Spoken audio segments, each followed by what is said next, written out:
So how is everyone doing out there? Hope everyone is okay. I wanted to put a video out today about workstation setup, so working from home, for two main reasons.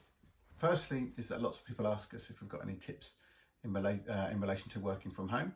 And the second one is I've seen quite a lot of stuff out there on the internet recently, which I think is offering outdated advice, and also I think is really missing a point. So I just wanted to give what I think is better advice and something that's a little bit more best practice. So offices are quite a restricted environment. We all know that. We have a desk, we tend to come in, do our work, go home. Come in, do our work, go home. There's not a lot of opportunity to move. There's not a lot of opportunity to do anything apart from sit at your desk. You've got your boss looking over you, your work colleagues. It's quite a formalised and restricted environment in most offices. Okay, and so my question is, why on earth would we want to try and replicate that at home? There's absolutely no point. Trying to replicate what we do in the office at home is totally missing the point. Working from home, let's look at it positively. This is a fantastic opportunity to do something different and work in a completely different way. Okay, at work you might have had a proper ergonomic setup. You might have had your screen raised, arm's length away, much more at eye level. You must put your laptop up on something. We use a separate keyboard. You can have this 90 degrees in your back and legs and all of this stuff that generally I think is a little bit outdated now. However, there possibly is some merit to this setup. It's probably better to have some sort of a setup along those lines than not to have it. But really, I don't think that that's going to be the main thing. I think it has an element of benefit, but not as much as it kind of claims to have. Now, here's a hypothetical scenario to try and explain what I mean by this. Say you were given a brand new office, a fantastic, lovely office, like you see on those American dramas, the lawyers see in this big glass office, okay? And you had the option of having a lovely, expensive, ergonomically designed desk, chair setup, or exactly the same office, but in it all that was in it was your kitchen dining table and your kitchen chair.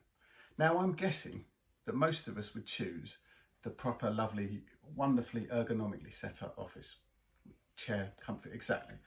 That I think is probably something we'd all choose. And it probably, versus just the kitchen table in that office, would have an advantage, but only a small one, in my opinion.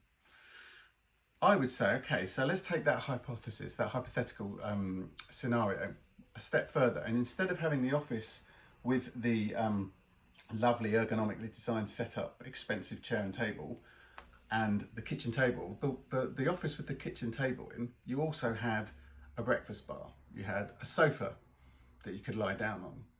You had an area for standing where you could work standing up. You had maybe a Swiss ball in there. You had room to pace, maybe even had a treadmill that you could walk on. Now I think you can see where I'm going with this. I know which one I would choose out of those two. The kitchen table one with all of the other stuff in, all of the opportunities to keep moving all day, and versus the ergonomic. I would any day of the week take that. And that's kind of what a lot of people have at home. Let's try not to be too restricted to our desk. Now, I know that lots of people say, no, but I have to kind of work from one room at home. And I do understand that, we can't all work around the home. If you can work around the home, work in different environments, different levels, standing, breakfast bars, sofas you can be on for a bit, lie on the bed. As long as you're changing position, that's the best thing for you.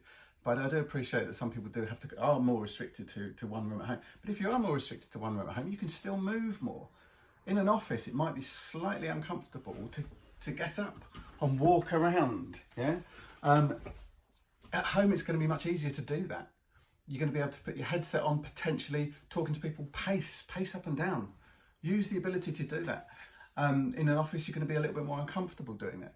Do some press-ups against the wall, whatever you want to do, try and move more, but use that opportunity, not having the formalised office environment, to move more.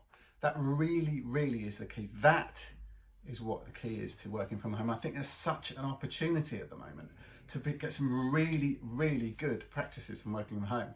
And what I think, rather than trying to take the office to the home and all of our setups at home to try and rectify things, no, create a much better way of working, a much better way of moving during the day, okay? And then when we get back to work, hopefully we can take some of these fantastic practices back to the office.